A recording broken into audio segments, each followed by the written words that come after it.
good good afternoon, good evening, good morning, wherever you are. This is Dalek 451, the new Dalek Emperor, and I hope you are all having a good afternoon,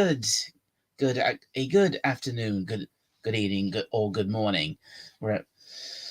And and and I myself I've had a bit of an up and down day. It started a little bit of a bit down this morning, but it got a lot better. So I hope things were basically the same, pretty much the same for all of you for all of you out there. And now I was hoping to have at least have a guest or two on my stream today. But so far, I guess I get that looks like that's not gonna happen, at least not yet. So, um, so so that so I guess I'll just have to press on for the moment by myself. Um, and so yeah, today's episode. So yeah, like the same as the last 4 weeks. Today's stream is about my thoughts on the Book of Boba Fett, Episode 5, which, which in my opinion is definitely it's not a truly great episode, but it's definitely the best episode in the show so far, and because which is but at the same time it's a bit of it's which I'm glad to be able to say, but at the same time it's a bit annoying little that the best episode of the show didn't actually feature the title character of the show. Instead, we had literally as the title of the episode, literally the title of the episode, "The Return of the Mandalorian," which which which that definitely took me by surprise that we got that. But it was it was for me it was a very but it was definitely a very pleasant surprise for me that seeing seeing Mando again, and we had the and not only did we see him back, we had him using which I personally think is the most oh, which I personally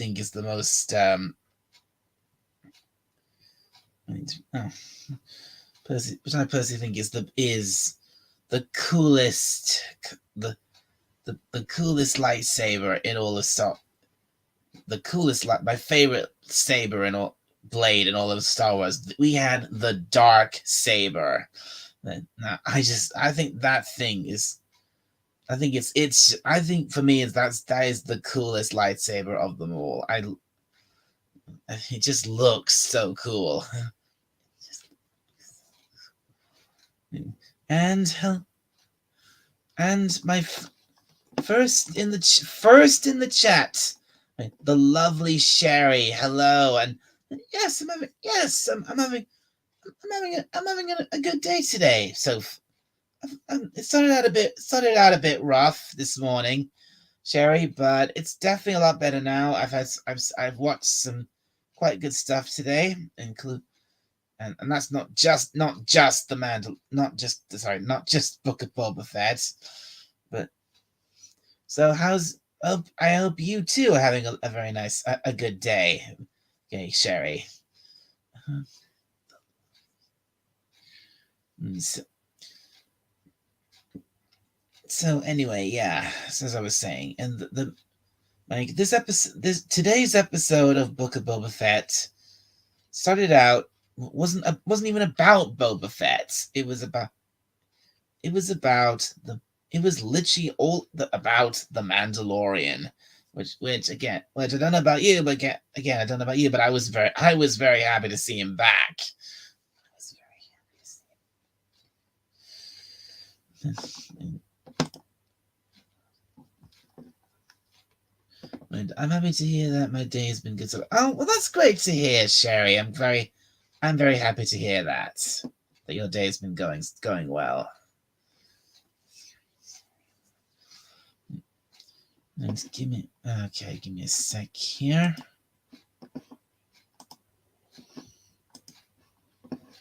Okay, so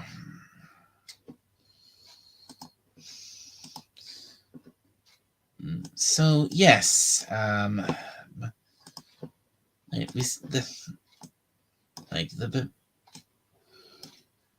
technically, but the best episode, in my opinion, of the book of Boba Fett. Technically, I think you could say, I think you probably say technically isn't even an episode of Book of Boba Fett because again, it's not centered on Boba Fett. It's centered on our old friend, the Mandalorian. The entire episode is centered on. Is just about the Mandalorian. It's not about. It's not about. Not about Boba Fett.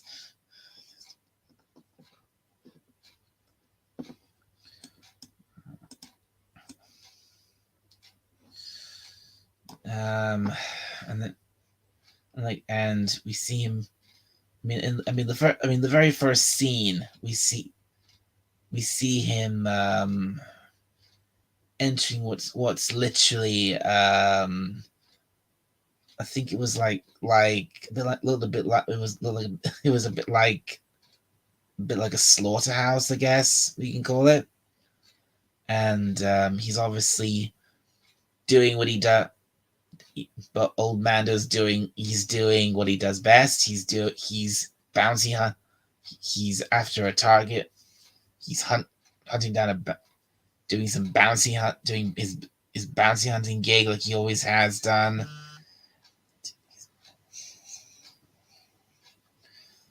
And we get to see, and then we get to see, and then he gets to, and he says his line: I can bring you in warm, or I can bring you in cold to his current targets, and then they basically surround him, and then he fights them off, fights these thugs off, and we see him wielding the dark saber, which again I freaking love that light. I love the dark saber. I think it's awesome. I think that thing's awesome.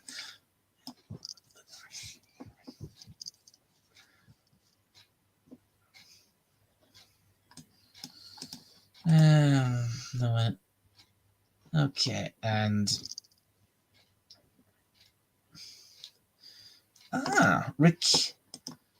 Raquel SSG, hello, good to see you. Thank you for tuning in.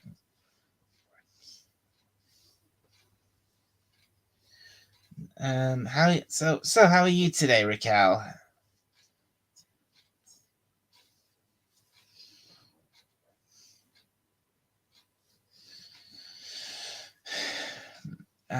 What was it?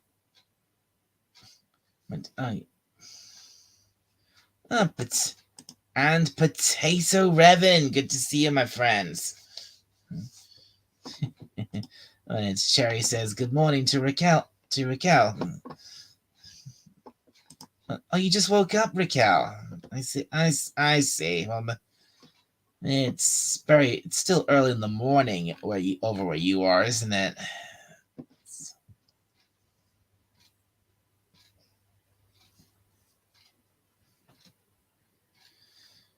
Okay, hang on. Okay, hang on a sec, folks. I'm just gonna pull. I'm just gonna pull up. You're cleaning the office to get it painted. I see, Revan.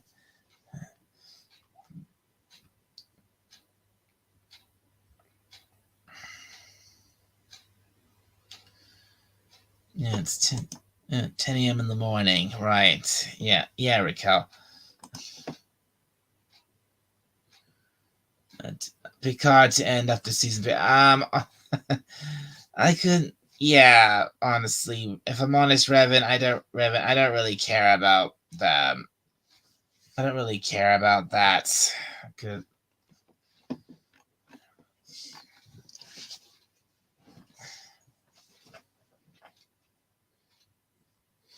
But still, thanks for letting me know.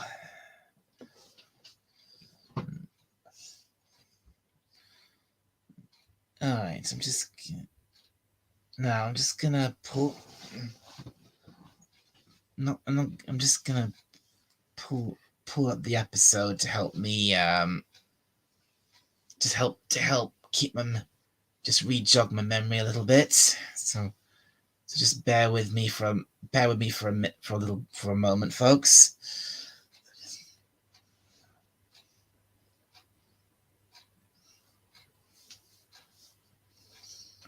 Okay.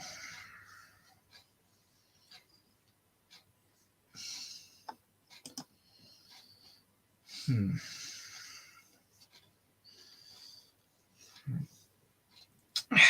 Hmm. Okay. As again, like I've been like I've already said, I thought this episode was good, but it's not particularly it's good, but it's not particularly great. It's def but I definitely think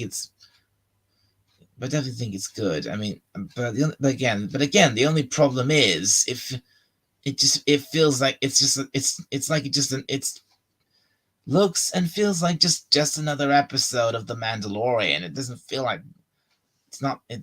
This could easily not be Boba Fett at all. What the hell?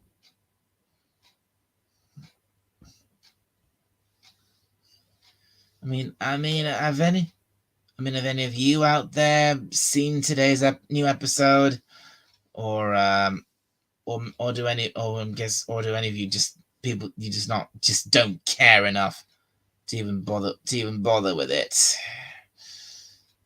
Because I don't blame you if you don't really if you don't really care that much.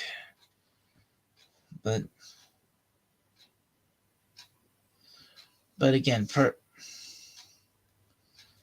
but yeah, basically, but for me personally, I was happy to see I was happy to see the Mandalorian again, but it's it's cool seeing him again, but it's also disappointing that it was just him for the whole episode. It was just basically this could have easily just been another episode of The Mandalorian, not Book of Boba Fett.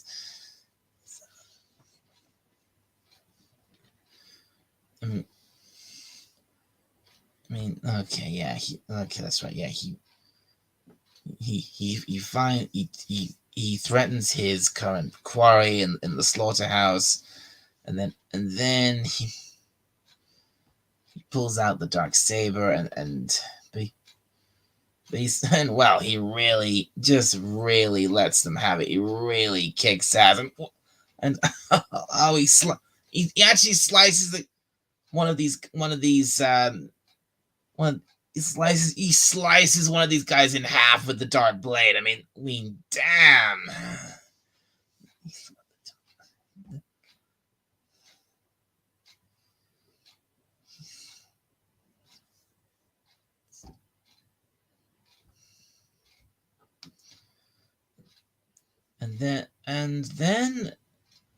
And also one thing about this episode, it was a nice change to see, to at least in the beginning of the episode, set it somewhere other than Tatooine, because we see because when we first see Mando, he's on this he goes to see this this group of I don't quite know what they were. These, I guess, these rich alien people who hired him, and he pulled and he based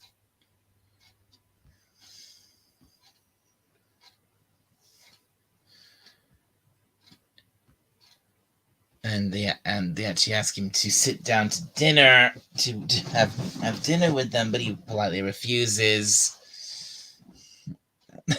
Oh, that's right. Yeah, and before that though, right, there's that when we first see Mando, he's on this this giant space platform or space station. It's like this big, huge like city in space or something. I thought that was quite cool.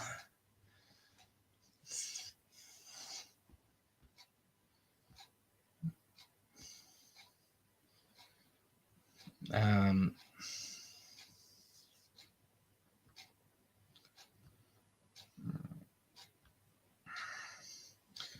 and then we kind of have him. I've kind of have a bit of an awkward moment of silence when he's just riding a lift, and then with this when this other alien creature, I don't know what it was, in complete silence. And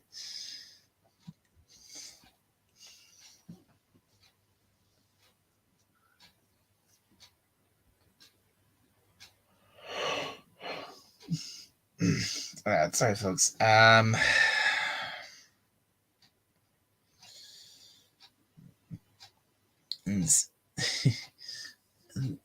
and then after that,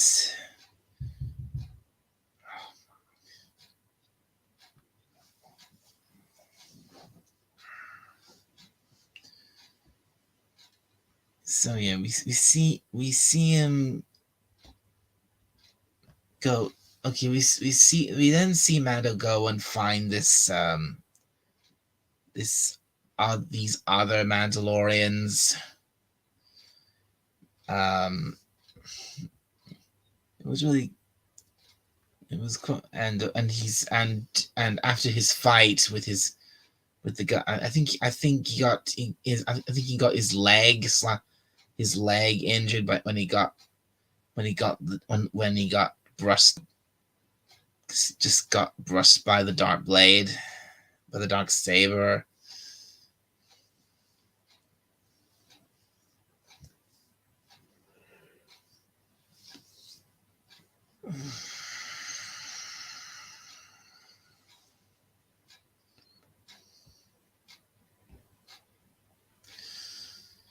Okay, all right, folks. If no, okay, folks. I'm just basically gonna this stream. If I don't have any guests on, this stream probably won't be very long. Um.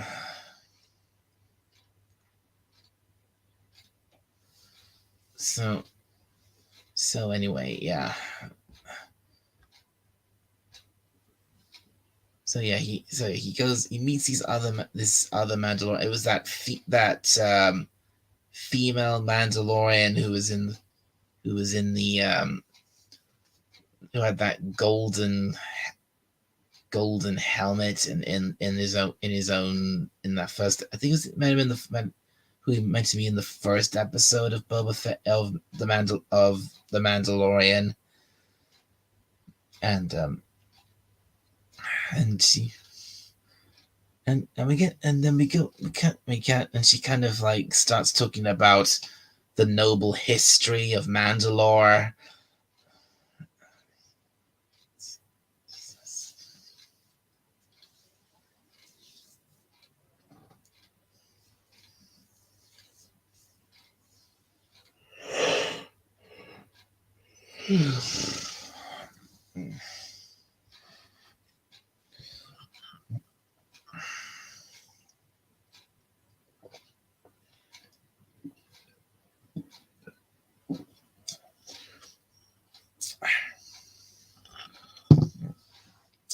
sorry about that, folks. Oh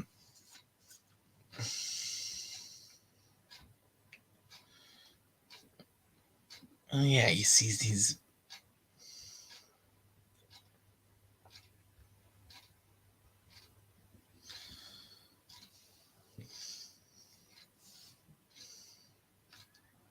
So I think he talks about how so this other Mandalorian helps to helps to heal up his leg, and then he talks and then he talks to the female Mandalorian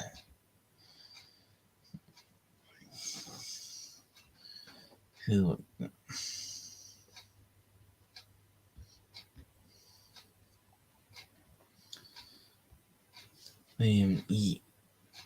basically Mando gives her the dark saber, and then she goes into the history of it, saying who forged it, saying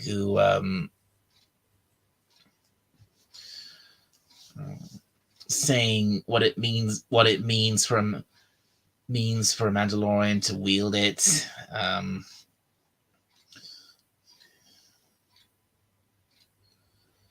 and how it can be how it basically changes hands, and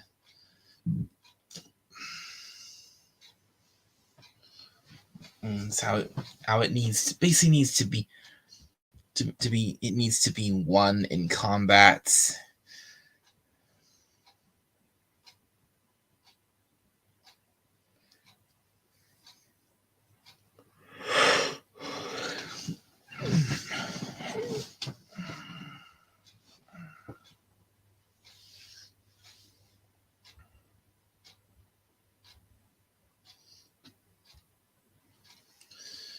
And he talks.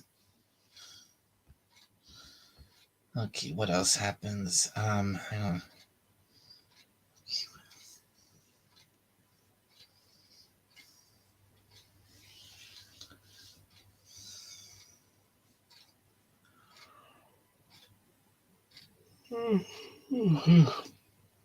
Oh, God, sorry about. Again, sorry, folks. Just feel tired all of a sudden.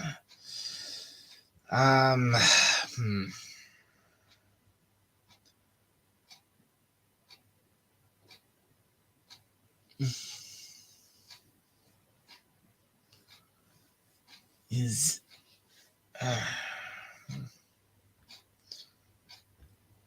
okay. Yeah, right.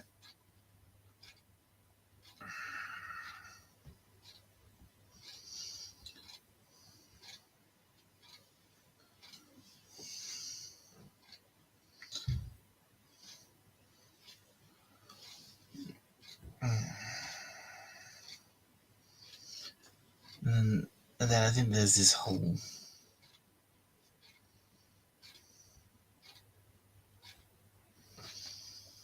So yeah, there's a bit of a back and forth between this female Mandalorian and this other Mandalorian who's also there,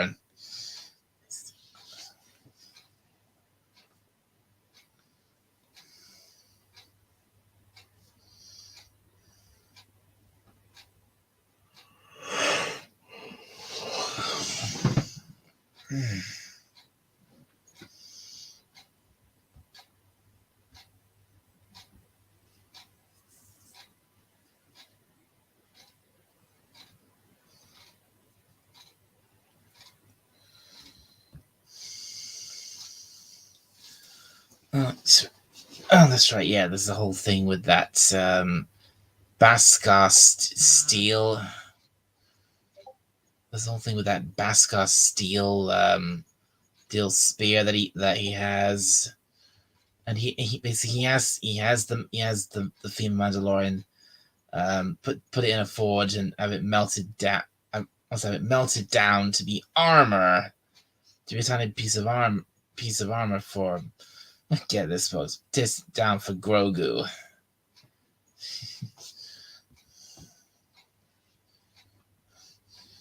which.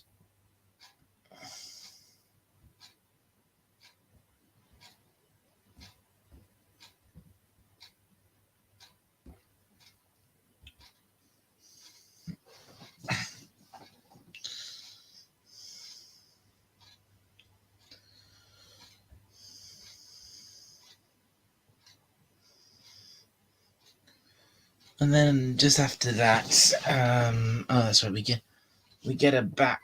We actually get a very brief flashback of the, I think, and this huge imperial attack on Mandalore, which I thought was quite a spectacle to see. That quite a thing to see. I thought it was quite a thing to see. I thought, because that actually made me think, yeah, this feels like Star Wars. So I thought that was cool. We basically see.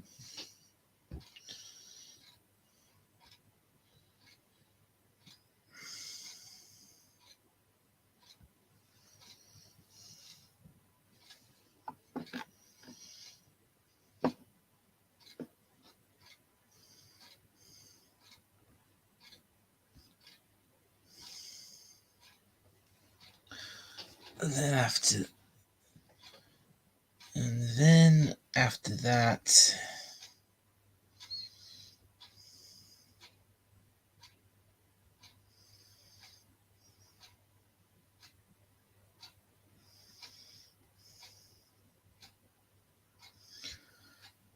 and then, oh yeah, this is a cool sequence. And then we see Mando trying to fight off this. Trying to fight off this female Mando. Well, he's trying to fight her off and training with the dark saber. I mean, he doesn't manage very well. But I think the way it was handled wasn't the way the fight was handled wasn't too bad.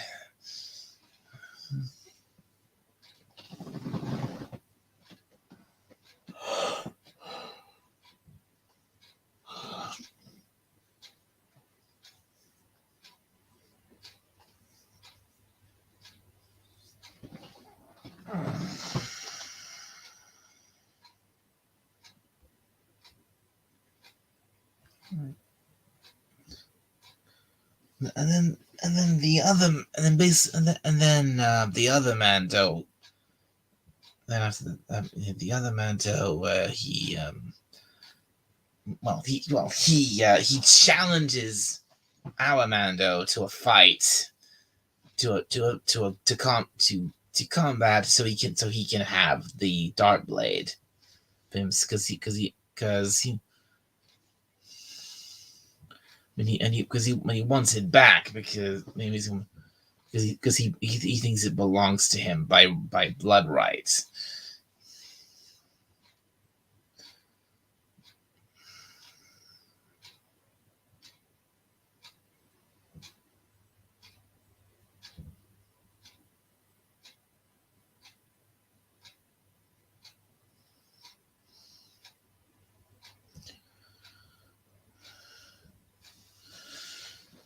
Oh dear. Again, sorry about that. Okay, again, sorry about this, folks. Oh man, what a time!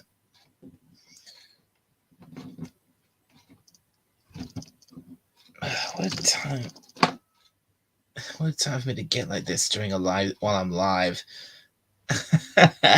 Hey, Deej Odyssey, good to see you.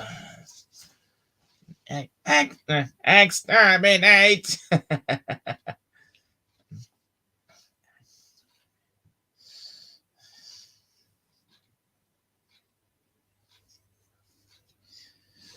Okay.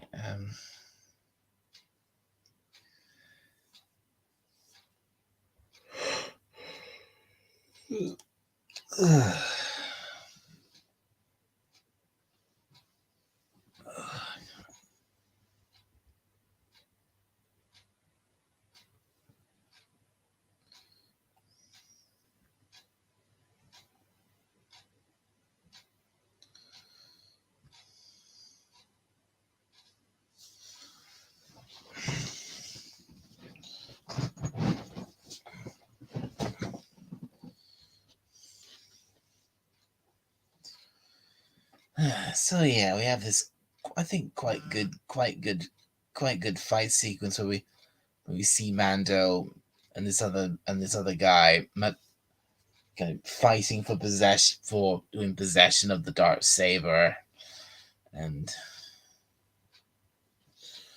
it seems like this other guy is about as one.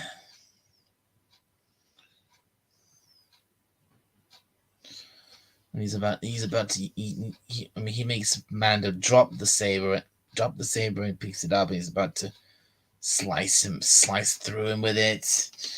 And then that forger gets him to stop, and kind of gives Mando a little interrogation, saying, "I."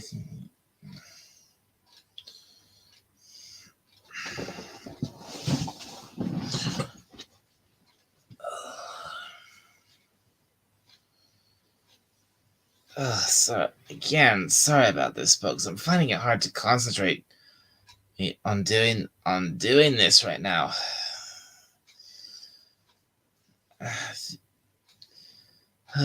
After I'm done with this, I'm definitely gonna go and take a nap, because I definitely need one. Okay, gotta try and get through this review.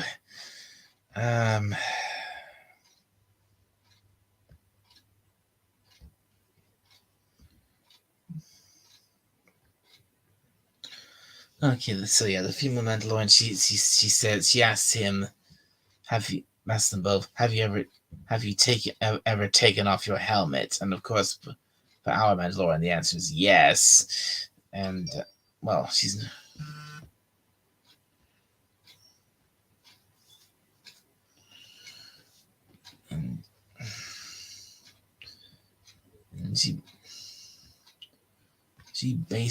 And she basically declares no longer a Mandalorian for doing so.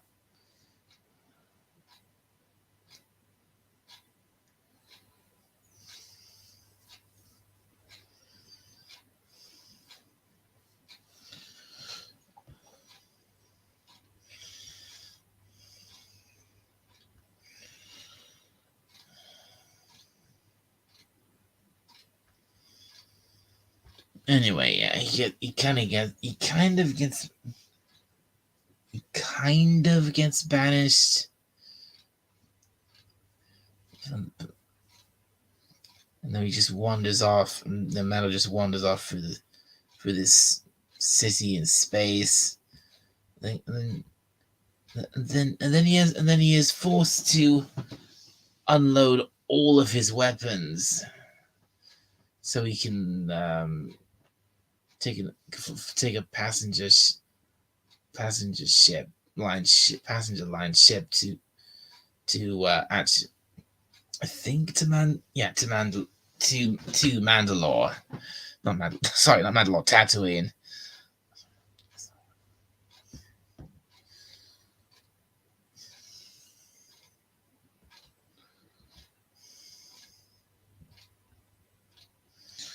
This is really fun, really funny moment. This little droid. And then one little bit I found a bit annoying. We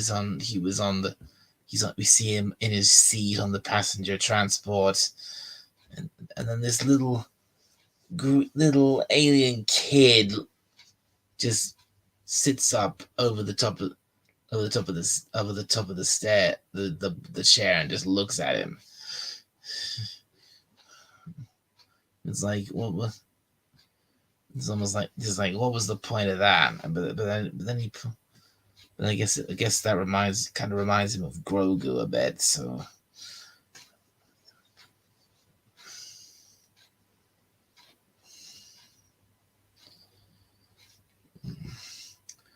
So he lands on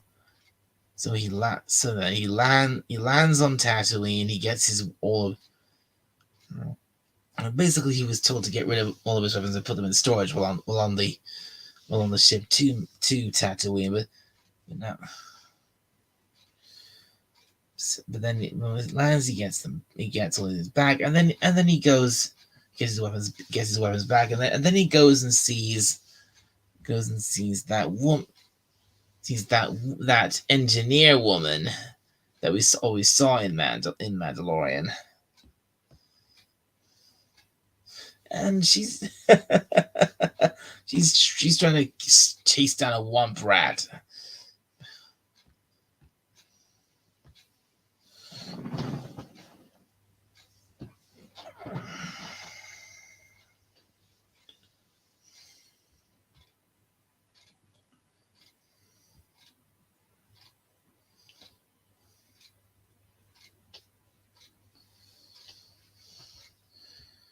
And I think he goes to see her for like his old trying what's the deal on on their pet. What's the deal with on his old ship? Instead of giving him his old ship, she basically gives him a whole new ship, which is I think which is basically that small fighter that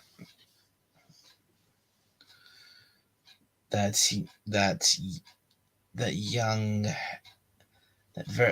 Anakin drove in that race from which of the films was it?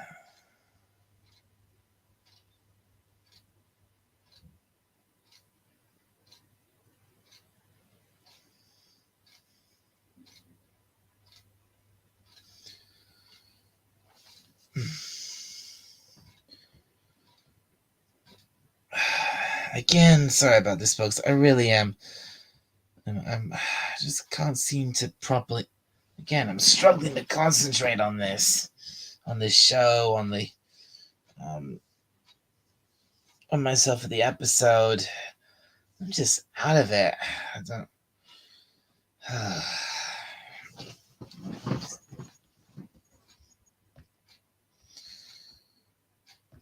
So yeah, I'll basically sum it up. This engineer woman, I don't know remember her name. She shows in this old starfighter ship, and that which is from before the Republic, or not, or before not Republic, before the Empire,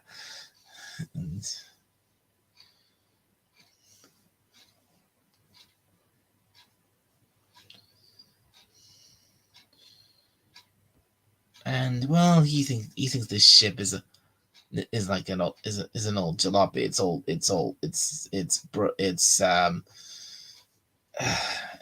a piece of junk, as he calls it.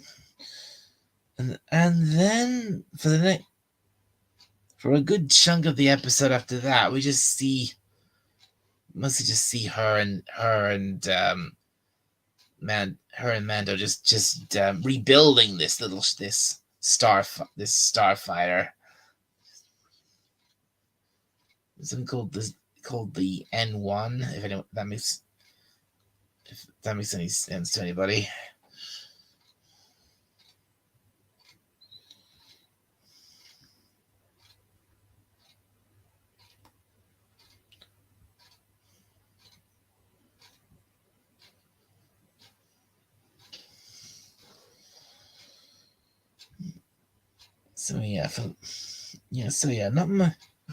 Not much happens at this point in the episode because it's mostly just Mando and her and this engineer woman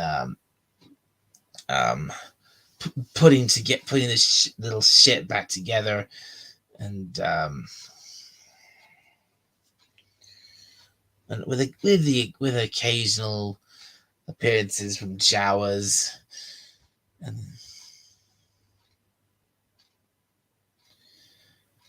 then once the thing's done, the family unveils their new creation, and it's basic. No, what am I saying? Well, they build the new little this new little ship, which is, and and Mando's he's very impressed by how fast and how maneuverable it is.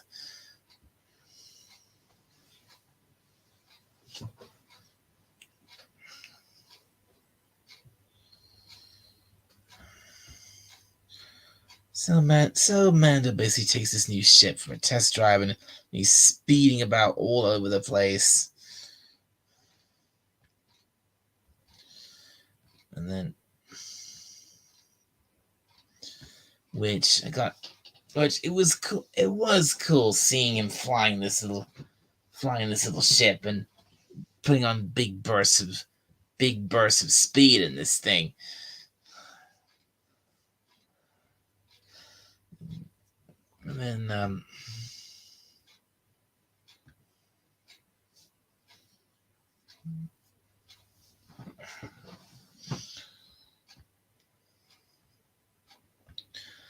And then basically, that's right. During his journey, he basically gets pulled. He gets stopped. He gets pulled over by the law. By these two X-wings that come along, and the pilots say he's basically must hold his position or show a pass, which he doesn't have. Pass or confirm a security code or something, which he doesn't have yet because the ship's completely brand new. Well, not new, but newly rebuilt and put back together again. But and even though they tell him to stay put, he just shoots off at full speed in this thing.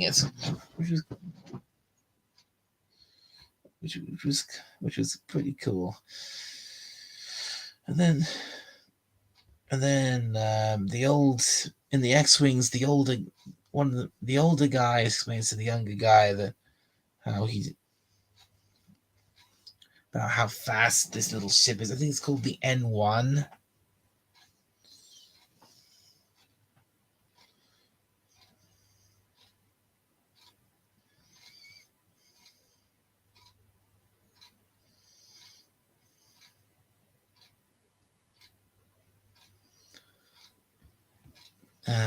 Then what? Takes his little ship back to the I guess workshop or garage, whatever you want to call it, where it was, but and then the female, the engineer. We should learn her name. I don't know. She tells Mando that he had someone come looking for him.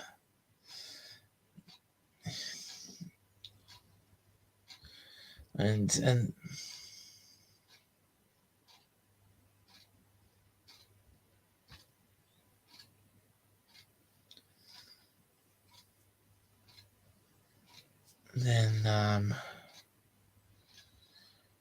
lo and behold, at the very end of the episode, lo and behold, who shows up but Fennec Shand.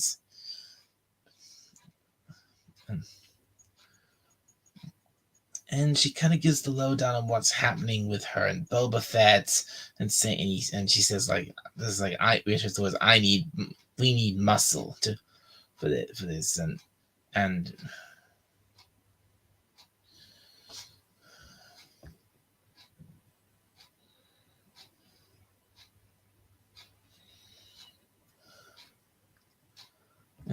so he says all that. Mando knows it's Boba Fett who wants the muscle.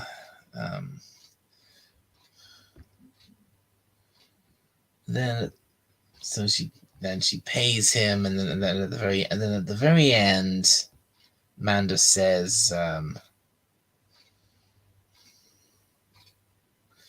when he's got to pay a visit to a little friend, and then that's basically where the episode ends. So, okay, I mean, there's probably quite a few details I left out, but that's my general summary of this new episode of Book of Boba Fett, which isn't really an episode of Book of Boba Fett, because Boba Fett himself isn't even in this episode, and it's focused on our old friend the Mandalorian. So again, in general, I think this episode was quite good. Most of it near the end was quite fillery with bit like filler with the whole thing with building that N1 starfighter, getting it to work, test flying it, getting pulled over by these two guys in those X-wings. But the opening of the episode, but the first, I quite liked the whole thing with the fighting, having a battle using that other Mandalorian for the dark saber, and his reintroduction in the slaughterhouse, where he took down all those, not just his core, but all the other these pig-like aliens who even go as far as literally see him slice one of them in half with the dark blade. So I think overall, definitely an improvement, definitely a big improvement. Although it's not, although for this show that isn't really saying much, and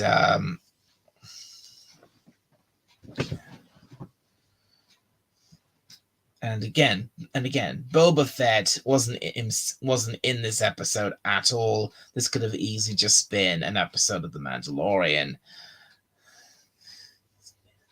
and it would have made no difference. So yeah, and so overall, I quite liked it. So it wasn't. So that's I think that pretty much sums it up, really. I mean, all of you in the chat, have you seen this episode of Boba Fett? What did you think?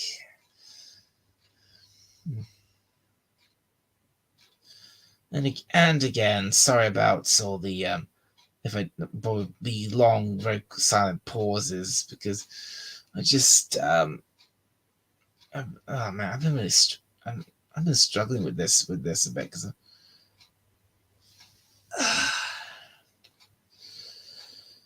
well, I think I've basically given you my general thoughts on it, and a bit some long-winded pauses here and there.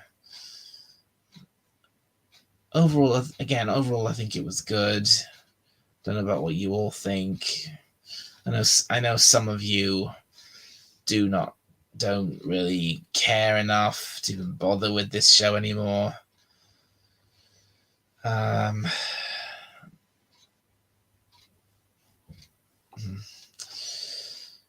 have any guests on like I was hoping for.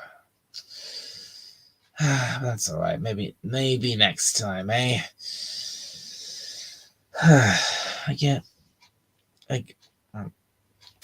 think I've basically said everything I can think to say about this. So I think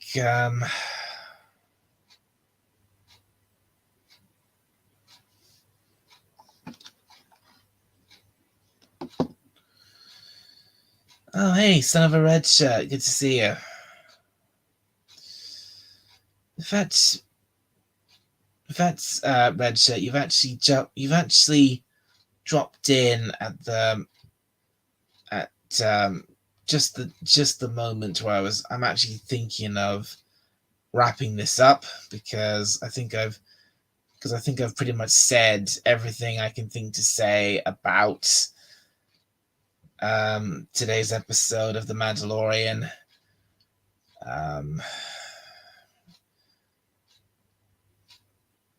But still, thank you for showing up. So anyway,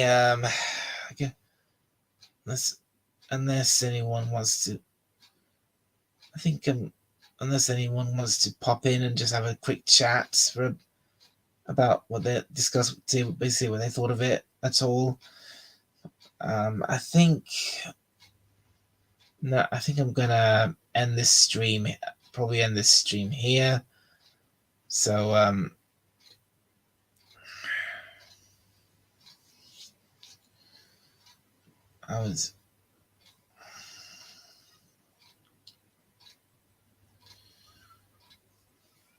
yeah.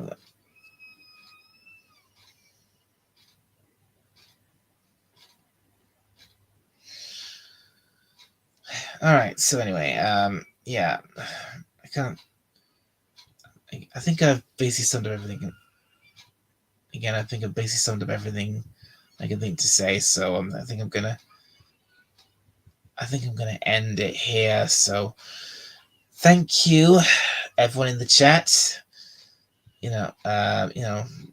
Love the lovely Sherry, Raquel SSG, Potato Revan, Deej Odyssey, Son of a Red Shirt. Thank you all very much for coming on. Got up a little late this morning. Thanks for Jedi Bill not being able to shut up about how much he loves Boba Fett, specifically all things Disney. Sorry I'm late, but I take it you didn't hate. No,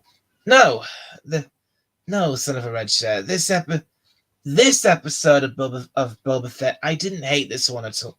I didn't really hate this. I didn't hate this one. I actually for the most part, for some of it, I had definitely a good few moments that I really liked.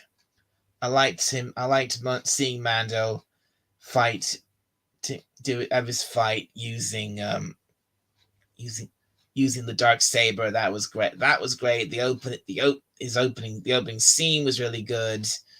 I liked seeing him zooming around in the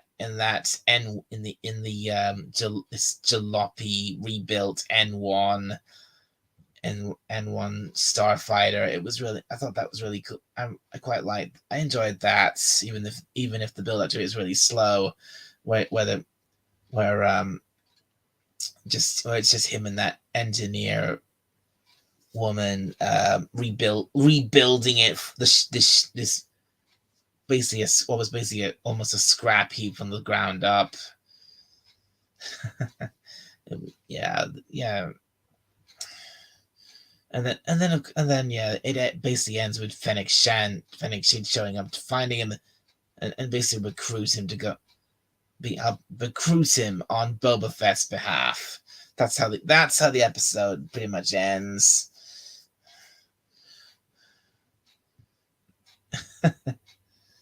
And you say Jedi Bill wasn't able to shut up about Boba Fett or all things Disney.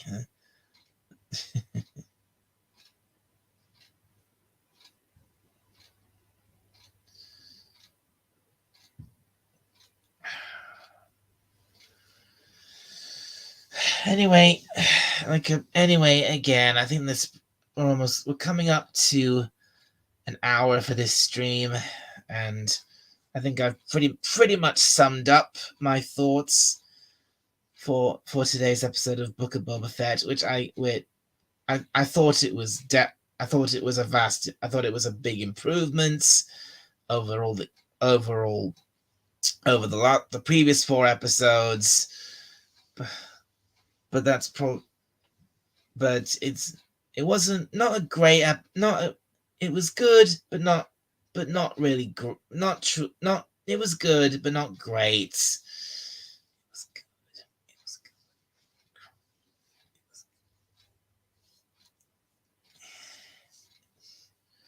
Right. So I think maybe I'll just maybe I'll just let this run up to the hour, and then I think I'll call it a day for this stream. So in the last few minutes, does anyone want to give me, just in the chat, briefly give me their thoughts on this episode if you've seen it? Because that'd be much appreciated if you can do that. Just, you've got about 4 minutes, folks.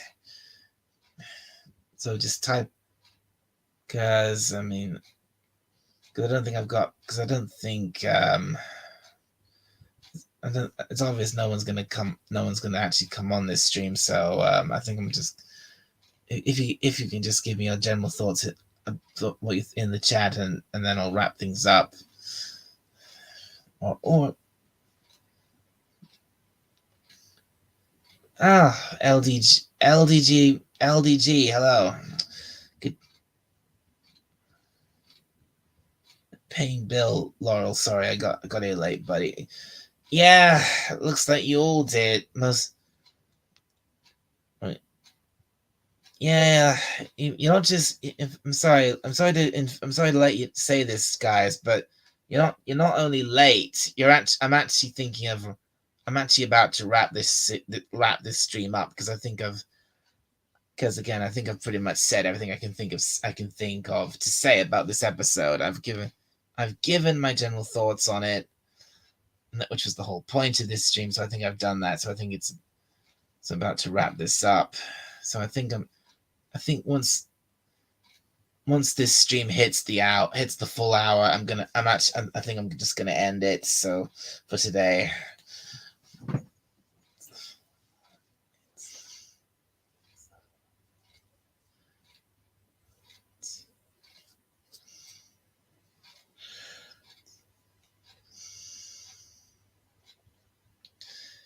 You'll rewind, LDG. All right. Well, yeah. Once the stream's over, you go ahead and do that.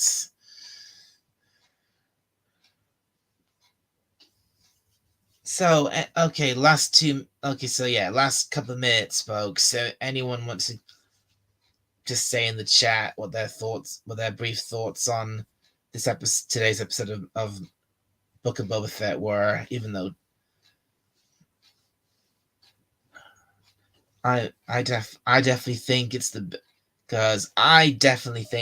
best episode of the series so far.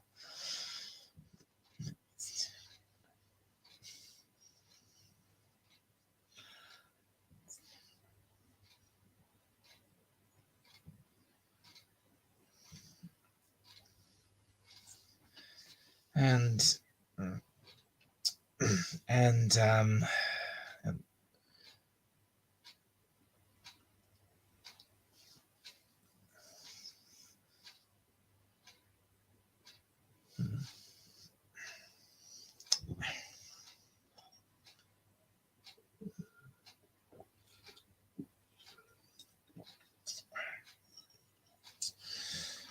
I don't see say I don't. Oh, and you saw. Oh, you had to. Oh, yeah, you had to. You say you have a rough morning, LDG. I'm sorry to hear that, mate. I'm sorry to hear that. Well, I hope things have gotten better for you.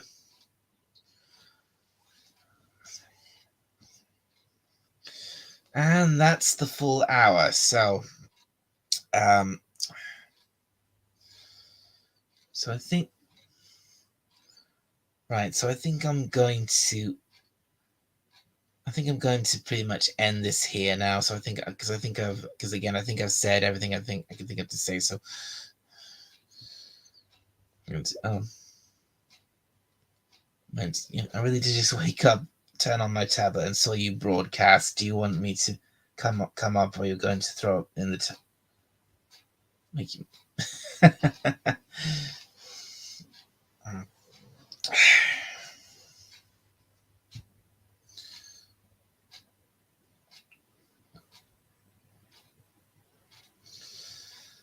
Well, son of a red shirt. If I'd actually had a guest come on, I probably would have probably would have decided to keep the stream going a bit longer, but since it's gone on for gone for over an hour, and no one actually came on. So I've pretty much I've pretty much summed up everything I wanted to say about it. Oh, hang on a minute. Gok. I mean, from my perspective, good morning, buddy. It's like middle of the day for you, right?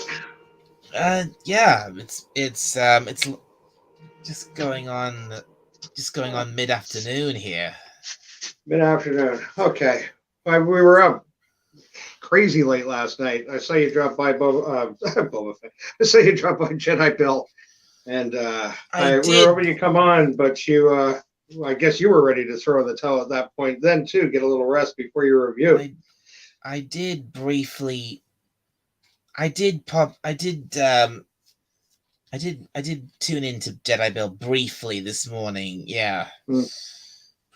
Yeah, that was cool. It was a fun show. You should have come up. We were having a good laugh.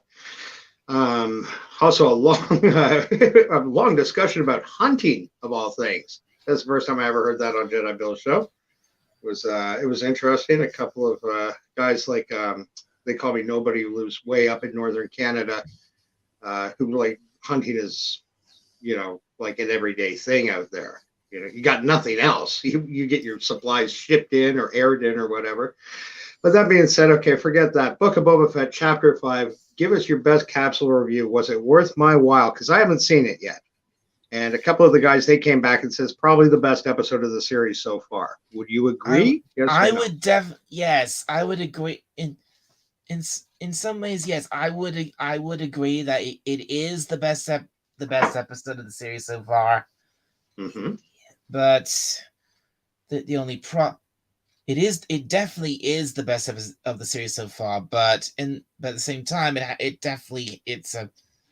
it's a bit of a problem because if you rewind this stream, and as I say probably say a few times, this episode of Book of Boba Fett isn't really an episode of Book of Boba Fett. It's basically just another episode of The Mandalorian.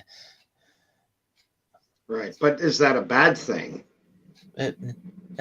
No, not necessarily. No, it isn't, because I think I think that's why this episode was as good as it was, because it wasn't focused on Boba Fett. It was focused on our old friend the Mandalorian and what was going on with him.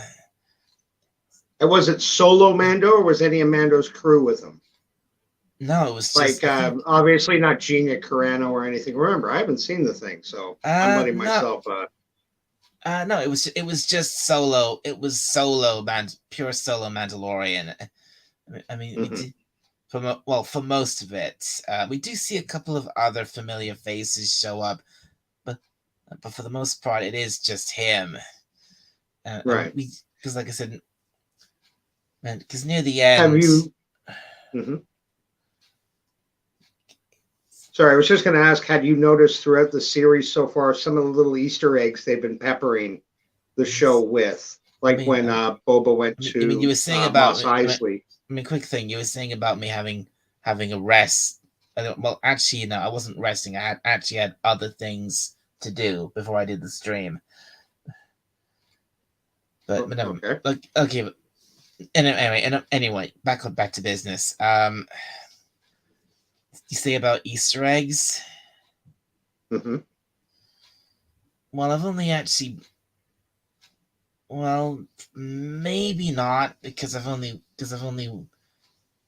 watched the episode once, and that was like 2 hours before I actually a couple of hours before I actually started the stream. Right. Throughout the series, you have been watching, though, right? You've been watching since the beginning. Yes, correct? I have. I've been watching since it started. Yes. Mm-hmm, mm-hmm. And overall, if you don't mind answering these questions, I'm sure you gave a full review before. Again, I apologize for coming late, buddy.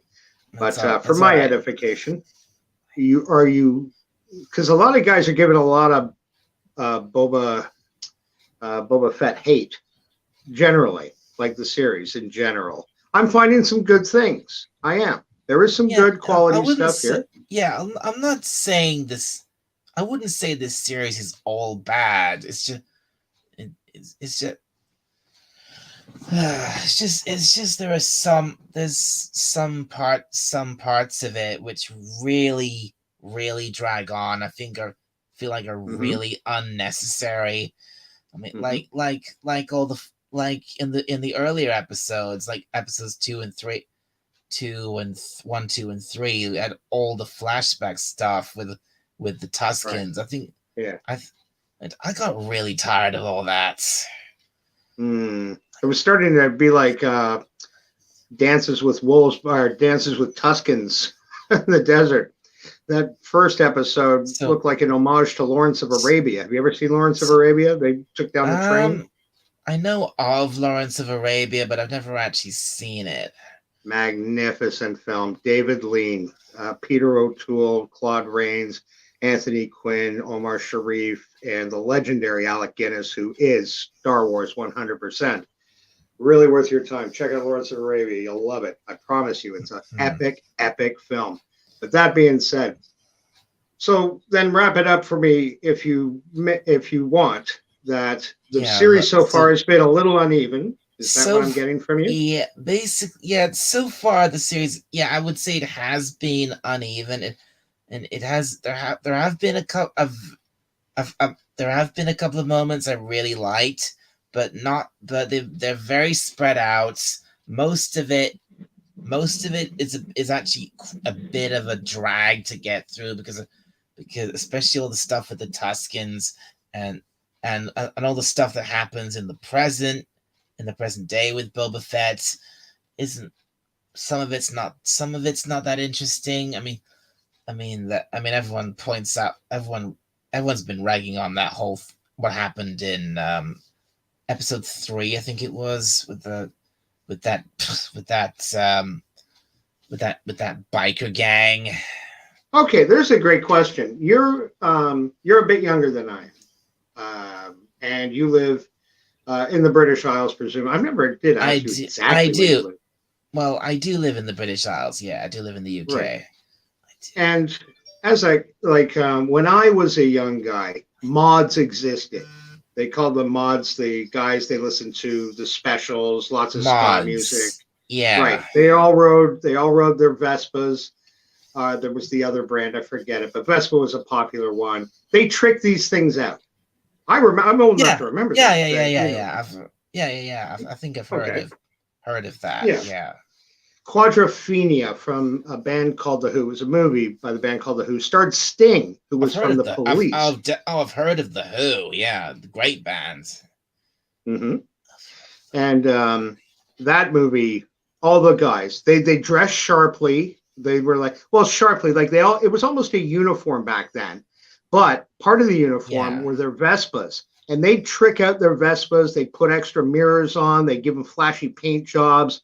They always looked good. They always looked clean, right? Now, to Hmm. me, watching these young kids, I heard a couple of guys on Bill's stream last night. You live in the desert. How can your bike? Oh, Spockney, our good friend Captain Cockney Spock was going on about how unrealistic that felt to how anti Star Wars that felt to him. I maintain, Yeah. I would Yeah. maintain that in Star Wars, we haven't seen a lot of younger people that aren't part of an alliance like the Empire or the thing. This is just young people The living in a small town out in the desert sort of thing. They all trick out their bikes. They don't have speeder bikes the way, like, say, a speeder's like a Harley or a fast Japanese racing bike. These aren't. That's not it. Vespas move a lot slower by their nature. They're flashier. They trick that. And if you're a young guy with your first vehicle, you want to impress the girls. You want to well, look good. You want to look well, like yeah. That's the whole. Well, yeah, that's the whole point. That's the whole culture of it, right? exactly. So to me, the kids on the Vespas, I did not, that didn't bother me at all. I grant you, it was a Yeah, first for anything Star Wars. I've never seen anything like that before, but yeah. Star Wars, I in mean, order to grow, doesn't it have to show us new stuff, new no, things? No. not necessarily. It Oh, doesn't. so you want same old, It same does. old? Well, it does. Well, it doesn't have to. What? Meaning, sorry, I know I'm over talking this, but I'm trying to No, condense a point into. no. Okay, sorry. I think I either misheard you or misunderstanding you. I'm sorry. You're basically saying that yeah, the show needs to. It does need to show us new things to keep things fresh and not just Mm-hmm. not just nostalgia bait all the time. Mm-hmm. Exactly. Not constant nostalgia, which I love. My member berries. I love Yeah. the There's Black nothing. Kardashian, Yeah, love a whatever. bit of no. Yeah, I love a bit of nostalgia here and there. Mhm. That's fine. Right. But if you're not adding anything new to the lore, anything new to the mythos, if Doctor Who did the same adventure again and again and again, no, if even if it was great, it'd get boring. You're not showing us anything new. Taking us to a planet that we know reasonably well. We've known since the very beginning of all our love of Star Wars. It started on Tatooine, did it not? Almost, right? Started That's over true. Tatooine. Well, that's yeah. I think that's true. Yeah, I mean, basically, yeah. Because that's where the original Star Wars movie. That's basically where it started. Right. Tatooine. Yeah, exactly. That's where the droids landed. When the Empire seized Princess Leia's ship, boom.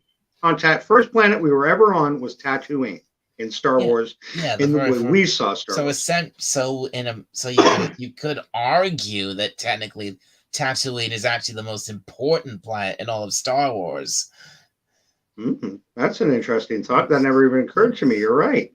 It could be argued that having and yeah, and okay, they are also showing us new because in the movie it was all about Mos Eisley. It was all about Luke's farm and the desert itself between the droids being lost and picked up by the Jawas Yeah, to being sold to Luke. yeah, So looking at it from that perspective with those eyes, giving us so much member berries, so many remembrances, I was happy to see something a little fresh and new. yeah. Also, a small ironic twist that the kids, all of them that rode the Vespas, they were all surgically modified, That's true. right? They were. Yeah, they were. Hence, you could come up a nickname with them for them like the Mods. You see where I'm going with this? Yeah, you could do that. Yeah, What do mods ride? They ride little Vespas. What do space mods ride? Space. they ride their modified bikes. Yeah, Exactly. So none of that bothered me. Little member berries, like say introducing a Wookiee cast member. I like that. I like the black. I'm going to misspell his name, so I'm going to call him Black Cardassian. I liked that Wookiee. I thought he was pretty cool. And the guys last night were saying, well, yeah, okay, he looks good. He's got a great look, but that was stupid introducing him by trying to kill Boba Fett. I will say that was a little weak. I like the fight. I'm talking about the previous episode, or sorry, was it? No, the episode before last. I guess that would be episode 3, where Black Cardassian came to kill Boba Fett. Remember in the back to tank? In the back to tank. When did that happen? The big Wookiee, he showed up at Boba's house. Boba was in the back. Oh, yeah, I remember that. Yeah, I remember that. Right. Yeah. And I'm like, the guys were saying, why, if he was an assassin, why didn't you just walk up and shoot him? I reminded the guys that they've gone to great lengths to prove to give him a little bit of backstory as quickly as possible. And Raquel, you're leaving. I'm sorry, sweetie. Always sorry to see you go. Hope you have a great day. Hope we catch you at karaoke later tonight.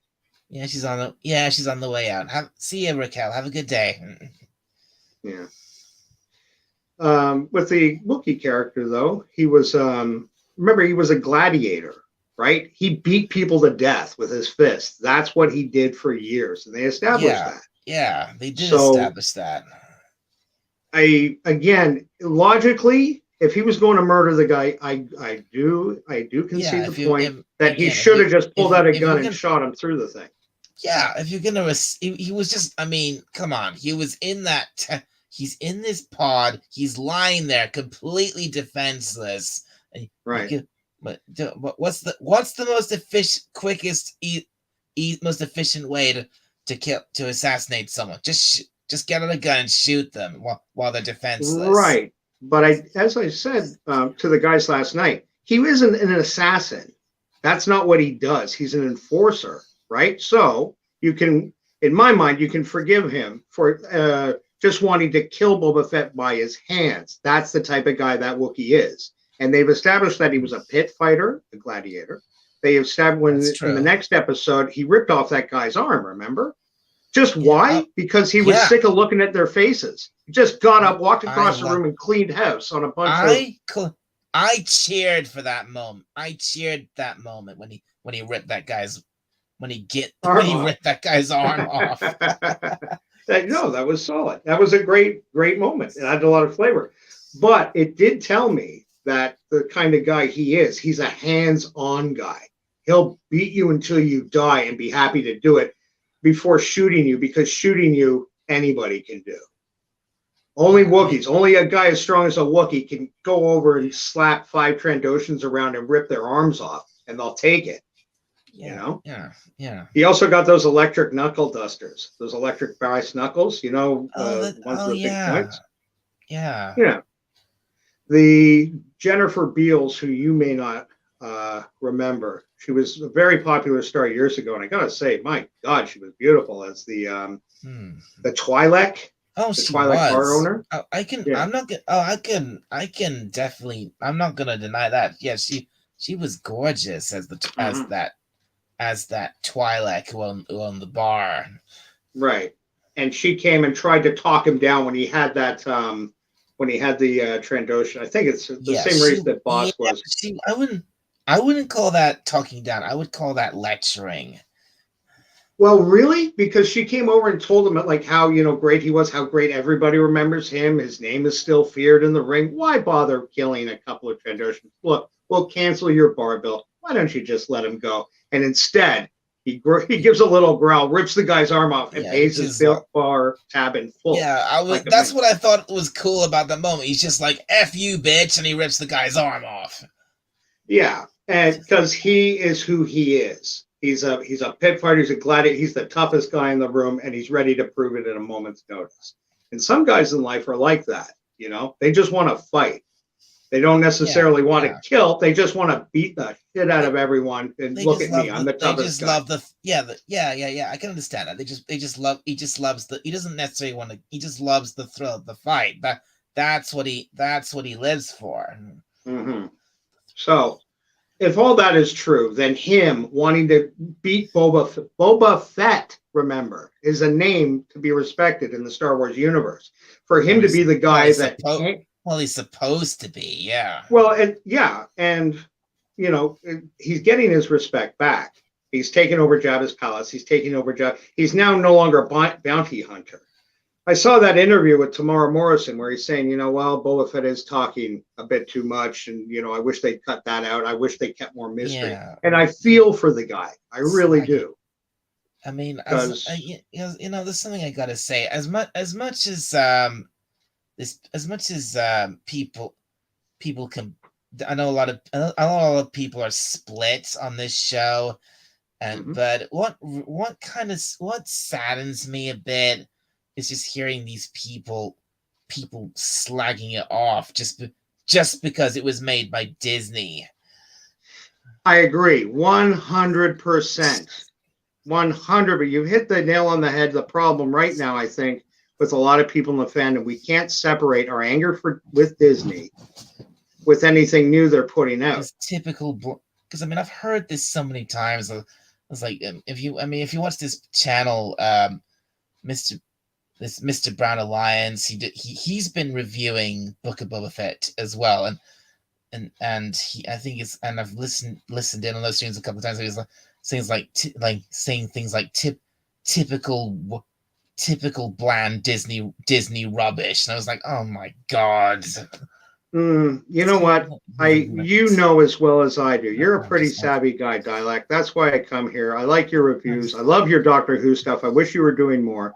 But that being said, you and I both know there is an element in the fandom that I'm not bad-mouthing Doomcock. Don't get me wrong. But there are a lot of guys out there that try to be Doomcock, that try to be, Disney sucks. Everything's bad. But fuck you. Okay? I'm sick. Yeah, I'm sick of that.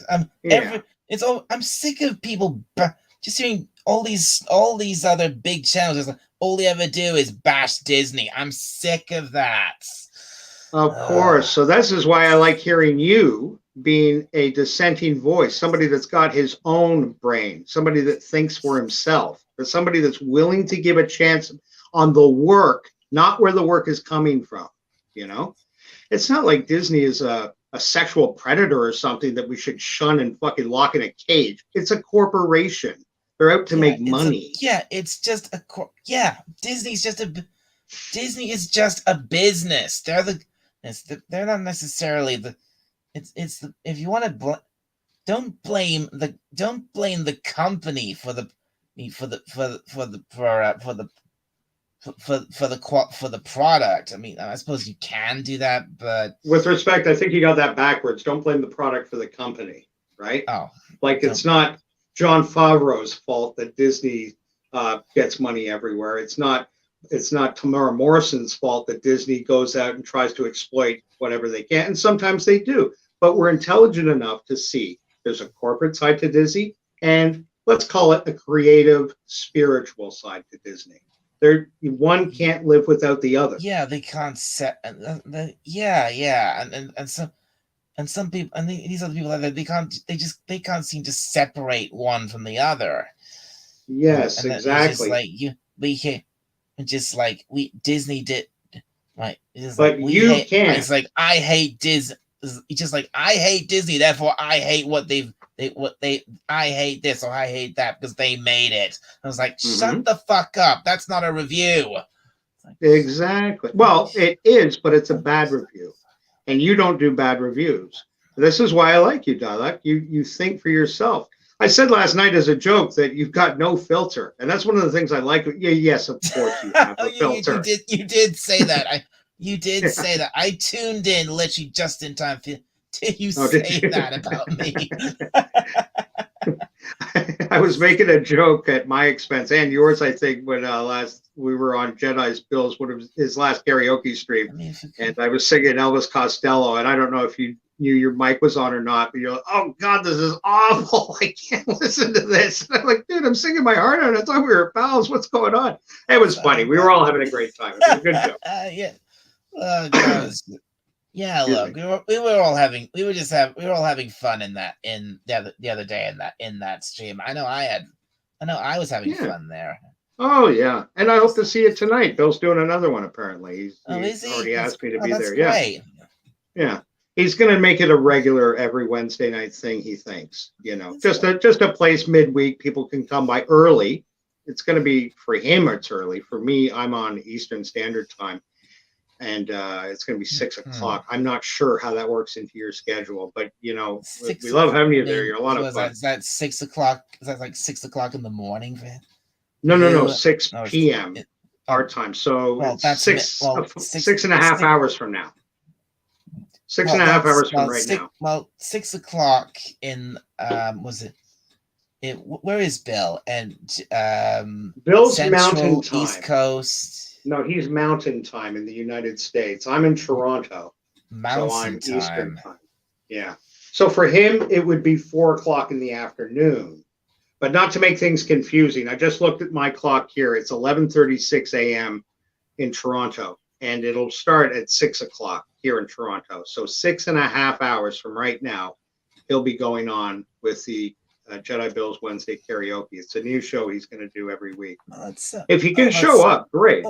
I really hope so. Well, that sounds great. That sounds fun. I'd love to be I'd love to take part in that if I can.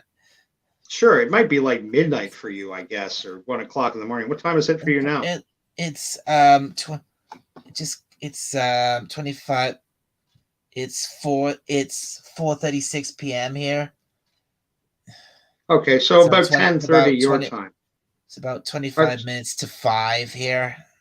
yeah. So tonight at about 10:30, keep your eye open for it. If you're not doing anything, I Yeah, know I'd okay. love to Yeah, see it. yeah. I'll keep an eye out for it. If I'm free, if I can take part in it, I'll show up. If Yeah, sure. because depending on time, I might not be available. That's all. Yeah. But not to get off track, I'm sorry I wasn't trying to promote another guy's show on your stream, although I know you like Bill and you'd be happy to do that. Yeah. Bill's a nice guy. So I don't mind. I don't mind you plugging his channel a little bit. Yeah, no, I know you and Bill and tight. You and Bill go back. You've been on a stream a dozen times. More than a dozen times, I'm sure. I've been on this stream a few times. Yeah. I've seen you on panel. I've seen you on panel. And I know I've guested with him on other guys on other streams as well. I've probably Darius, one of Darius's couple of Darius's streams as well. I've definitely gone around quite a lot when it comes to all these YouTubers. That's right. Your name's getting well known, buddy. I hear you mentioned on streams all the time. People telling about some little witticism you put in or some funny joke you made. People love you. People love you. No stress there. But not to get too far off a track. Getting back to Boba Fett quickly, because I know you're going to want to wrap things up.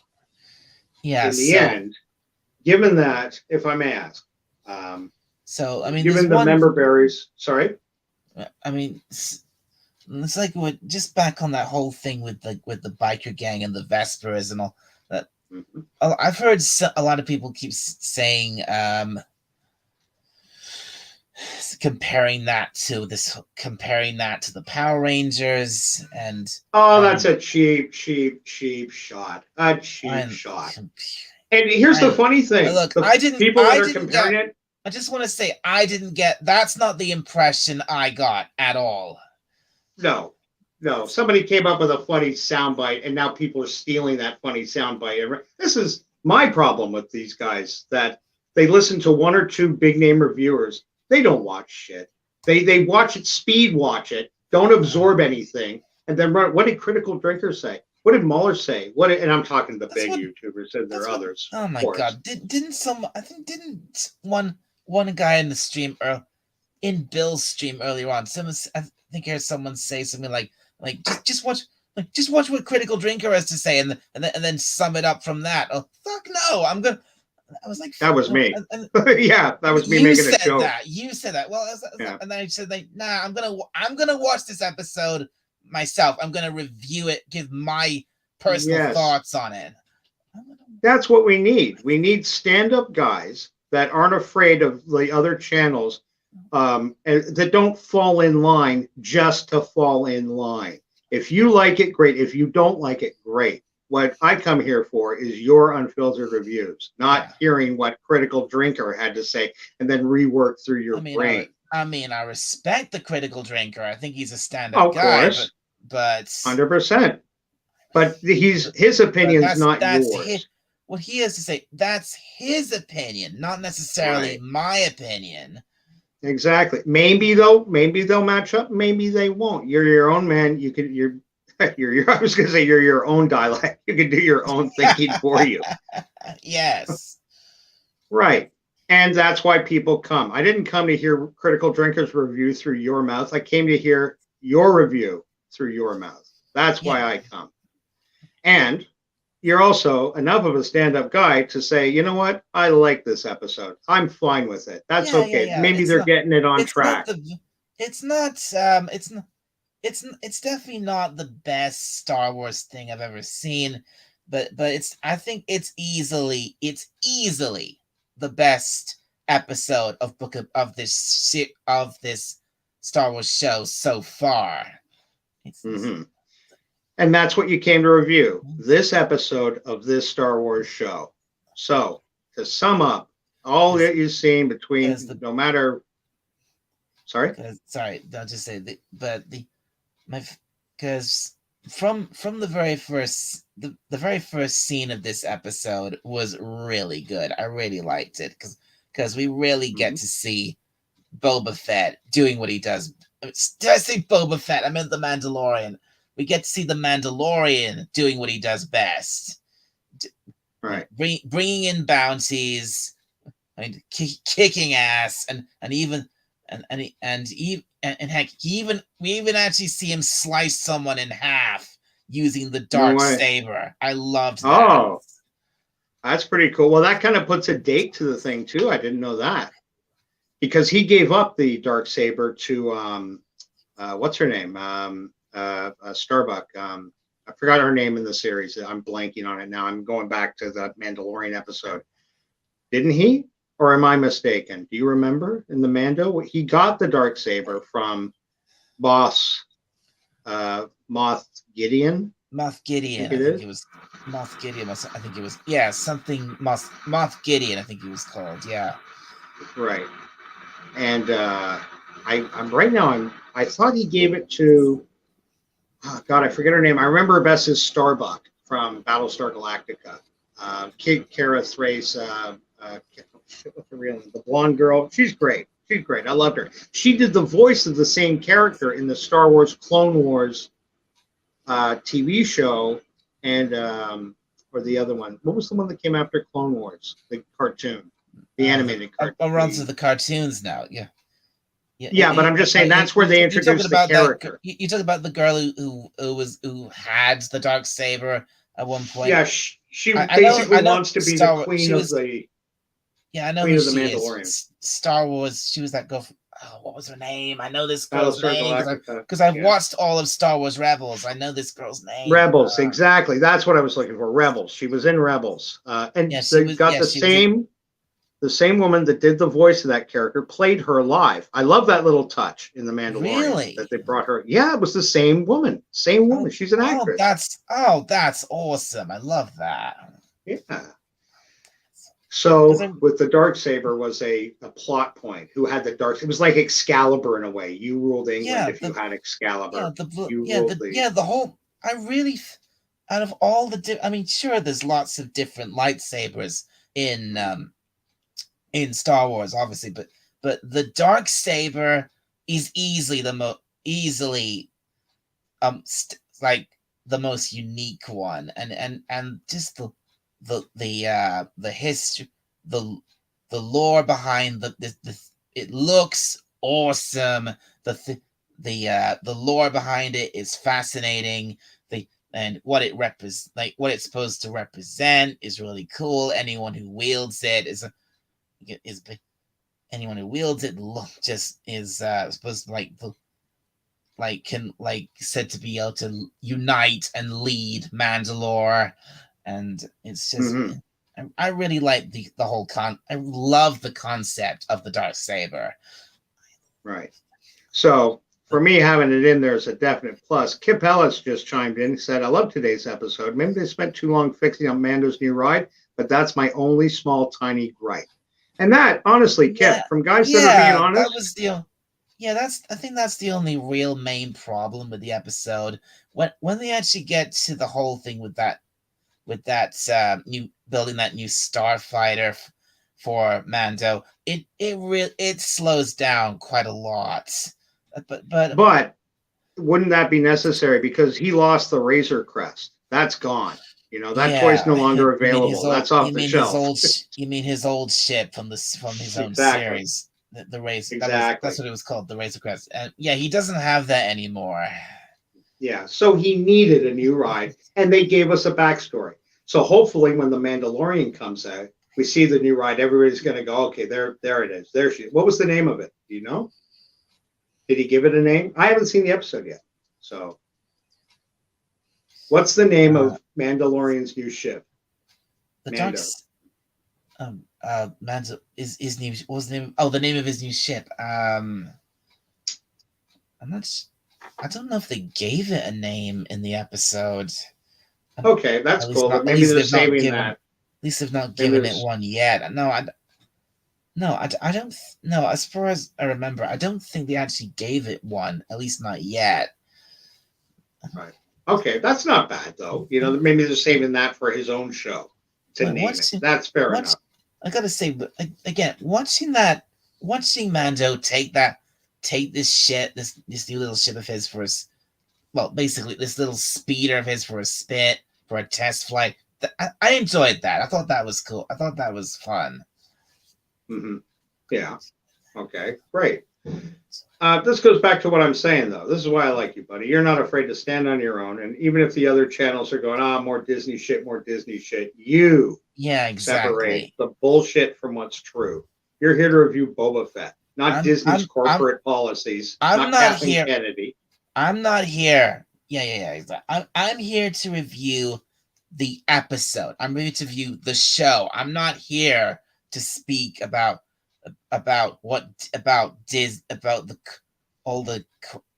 waffle on and on about the corporate side of Disney or anything like that. I'm just here to review the show itself. That's all. Right.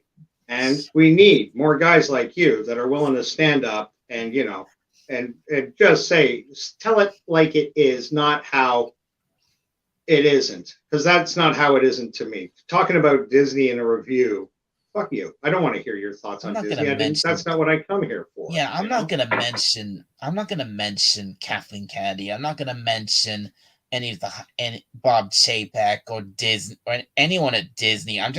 The only thing I'm gonna be talking about is the episode, and I'm gonna be from the latest episode from this show, and that's what I've done in this stream, and that's what I'm probably gonna be doing again next week with the next episode. Probably, definitely, 100%. You're doing that. You're not going to be a you're going to be a yeah. After watching this episode, yes, definitely. Next week, I'm gonna watch next week's episodes, and I'm gonna do another review on that episode as well. Mm-hmm. Well, good for you, buddy. I'm looking forward to it 100%. Yeah, if you're gonna review this show, don't even bother mentioning. Don't say the word Disney. Don't mention Lucasfilm. Don't mention the people, but just review the episode. Tell us what you think. I do think it's okay. I do think it's okay if you don't mind my interjecting. And perfectly salient point. If, say, for example, John Favreau wrote the episode, if Dave Filoni produced it, you can, of course, that's their work. You're allowed to mention that. Well, sure, it's the. Yeah. You're right. John Favreau, Dave Filoni. They're the guys behind this show, and if I think it's good, and if I think they did a good job with it, props to them. Exactly. Give credit where credit's due, and give hate when hate is due. If they drop the ball, it's them, not Disney. Fuck them. Disney's Disney's the parent. They're the owner. It's like you got friends in school. If one guy trash talks you, do you say, well, his parents are lousy? I think his dad's an idiot. His dad works for. No, you don't. You go after him, right? And that's what you do in your review. This is what you're doing. Yeah. If I think the people behind this show, like for example, John Favreau, I think if he did a bad job, he did a bad job. I'll say I think he did a bad job. I'm not gonna even mention Disney. I'm not gonna mention Kathleen Kennedy. Fuck no. Mm-hmm.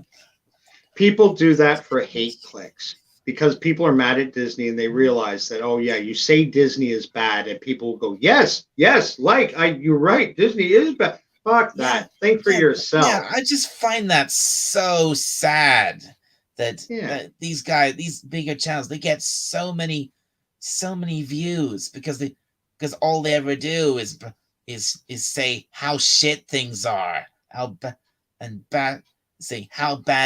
evil Disney is and how bad Kathleen Kennedy is.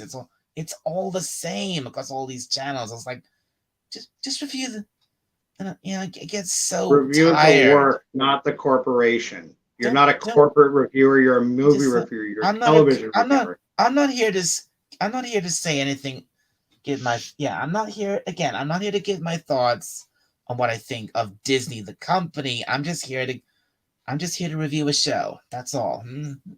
There you go. I'm So just here your to review review is, in a nutshell, yay or nay. This episode of the this ep- Bobalorian.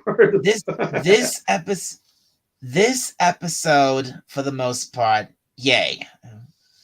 Right. Yay, and looking forward positively to the And I'm next looking for, episode. and after seeing this episode, I am definitely looking forward to the next one next week. And after I watch that, I will do another live stream reviewing that episode as well. And I'll and then I'll do the next one as well, which will I think is going to be the last one, because I think this show was I've heard the show was going to be very short. It was going to be like 7 or 8 episodes, probably most likely 7. Mm-hmm. Yeah, I didn't get the number, but I agree. I heard it's going to be a short series too, and that's kind of the trend now with things. When I was a younger guy watching Star Trek, 26 episodes minimum. That was a season. That was a proper season. You had 26 episodes. You had almost a year they could stretch it out for. Watch and enjoy. Now it's all down to like 16 is considered a long run. So 16, that's nothing. Yeah, exactly. 16 episodes over the course of a year. That's pretty lightweight to me, but I guess things are a bit more expensive now and effects cost a bit more money. Whatever their reasoning, they say, well, we give better quality. Well, you know what? I grew up watching Star Trek and Deep Space Nine, and they, for $1 million or $2.5 million an episode, put out something that I still talk about 30 years later. I mean, each season of those earlier Star Trek series, especially the Next Generation stuff, like the TNG, DS9, Voyager, they were all 7 seasons, and each season had 26 episodes. Correct. They provided consistent entertainment. Maybe not every episode was great and memorable, but how can you expect that to be? If you read a book you love, can you honestly say every single chapter was better than the last one? No. Sometimes you need No, you can't. No, of course you can't say that. Not every single time. Exactly. It's rare when it happens, and it's a beautiful thing, but you can't put that on. You can't put that on the company. They are not. I mean, the people, not the company. I mean, the people directly involved, the writers, the producers, the directors, the actors. The people. Yeah, if you're gonna blame anyone for the quality of a piece of work, you don't just automatically blame, like all these bigger towns, don't automatically blame the higher ups at the company who owns the studio, who's producing that work, who's making that work. Blame the people directly involved with that work, like the cast and crew, the writers, and so on and so forth. The only tiny exception I'd have for that, brother, is when, say, talking about Book of Boba Fett, that a couple of times I've noticed a dip in production values, meaning, and to me, that's corporate bean counting.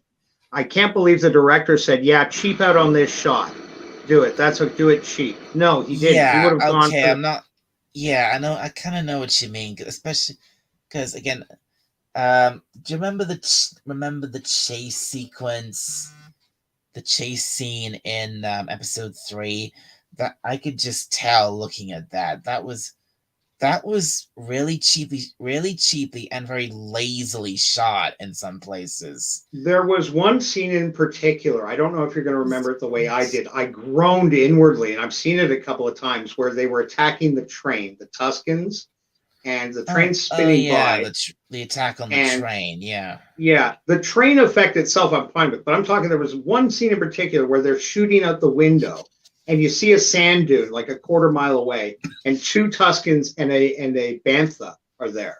And each one gets shot, and they both drop down kind of comically. Like the Bantha even falls down comically. And I'm like, oh, fuck me. Like, how hard would that be? You're trying to get something the size of an elephant to drop, I understand, but it was almost like they cranked the film up comically. Like, pow, pow, pow, and they're dead. And I kind of groaned. And to me, that wasn't the director, that wasn't the editor. That was corporate saying, pulling back on money. and they go, shit, we've got to get this done. Just let that shot go. Sometimes you got to make sacrifices because the overlords won't open the purse strings. They don't believe. But that being said, Okay, all right, okay. And in instances like that, then you probably can just go ahead and blame the blame the company for blame the company for that. yeah, that's the time when you see them being cheap. That's not the director saying, no, let's save a couple of bucks and go for a steak dinner tonight. No, that's the company saying, you know what, you've only got this much money. Yeah, we love what you're shooting here. Cut some fat, whatever. That's Kip Ellis. Yeah, that's just do you want to read that? That's when something like that just gets basically something like that just gets mandated by the higher ups at the company rather than the people at the studio. Right. Kip Ellis was saying it has been a strange series in a way. I'm sorry, this is your show. You should be reading these. Yeah, okay. So Kip Ellis went on to say, it has been a strange series in a way, with a lot of time spent in flashbacks and a full episode devoted to another character. Just 2 episodes left now to sort out the Spice Runners. Yeah, you're right. They were built, the sort of building up to this whole thing with the Pikes, and we've now only got 2 episodes left, and which mean and my God, these 2 episodes, they've got a lot to do to really give us something properly satisfying. Right. Yes, but to me, that suggests we could be ready for a big finish, boys. Like where they really dump the money, where they really put the money and the effort in for a big, strong finish to put that taste in your mouth, to make us ready for the Mandalorian, to make us ready for hopefully more Boba Fett, if that's what they're going to do. And so far, you know what? I hope that's how they're going. I hope they're going to give us a big send off. Yeah, that's what I would definitely like to see. I hope that I would definitely like to see this series go out with a bang rather than a whimper. Sure, of course, all Star Wars fans, I think, would agree on that. We'd rather see it finish strong than weak. So, brother, I got a hospital appointment downtown, 45 minutes. I have got to get in the shower and fly. I've had a lot of fun being here. I'm glad to hear that you are given. I'm glad you came on. Oh, sorry, I interrupted you. No. I was just thanking you for having me on. It's always fun dropping by your show. I love your opinions. I love the fact that you're a stand-up guy and you don't need to listen to any, even guys you like. No. You're gonna take this review on your own shoulders. Like I said, when it comes to these bigger channels, I like the Critical Drinker because technically he's a fellow Brit, and and I like Doomcock because I support. I think he's an amazing guy. I think I support him in any way I can. But still, their opinions aren't necessarily my own. And I guarantee you, and I mean this, I do mean this. I like them both too, and I think they both would have a lot more respect for you, knowing you think for yourself. While you take their opinion and you respect it, you have your own, because that's what men do. Like, nobody likes a guy that just simps. Nobody likes a guy that just, everything you say is right. No, that's weakness. You're a strong guy. You're a mentally strong guy, and this is why I like you. You can think for yourself. This is why I'm happy to come on your show and talk Star Wars with you, because it's not, but remember Disney, don't tell me Disney's past. Don't tell me that. Give me the Mandalorian, give me the Boba Fett show now, even if it's got the Mandalorian. And who cares? I mean, great. I love the idea that guest starring in today. Frankly, in summary, maybe that's why this episode was the best of the series so far, because it wasn't focused on Boba Fett just standing around talking or getting his ass kicked or anything like that. It was I mean, in the very first scene, we have the man. It's focused on our old friend, the Mandalorian, being a badass. Right. Yeah, exactly. Which was great to see. 100%. So I look forward to next week's review. I do my best to be here in the crowd earlier. And buddy, I really do have to fly. Like I said, I mean, I got like 45 minutes to get all the way downtown, and I still got to have a shower. Thank you very much for having me on. It's always a pleasure hanging out with you, hearing your opinions. I hope to see you tonight on Jedi Bill's show, but if not, no hard feelings. I know you're there with us in spirit every time. Yeah, sure. I mean, again, if it just depends on the timing, whether I'll be able to join you guys for that stream or not. Right. Okay, that's cool. No stress, buddy. Keep doing your reviews. Yeah, I love it. Everybody loves it. You can guarantee I will do another. I'll review episode 6 next week. Looking forward to it. So this is your buddy, Son of a Red Shirt, signing off. Take care, all guys in chat. I can't even open it up right now. I switched over on my StreamYards. But Dialect, good to see you again, buddy. Thank you very much for having me on the show. Take care. Goodbye, all. Okay. Cheers. Thank you for coming on. Bye. Well, folks, that was that was a great. Thank you again, Son of a Red Shirt, for coming on. That was a great chat with you, and this stream started out a little bit slow because I was feeling, because I had already given my general thoughts on the episode, and I was feeling a bit a little out of it. Near the beginning, I was just suddenly, because at times I can just feel really tired, and it can be a little hard for me to think, get my thoughts straight. But I think I managed to basically put a basic review together, and once Red Shirt came on, it really, that he was a big help in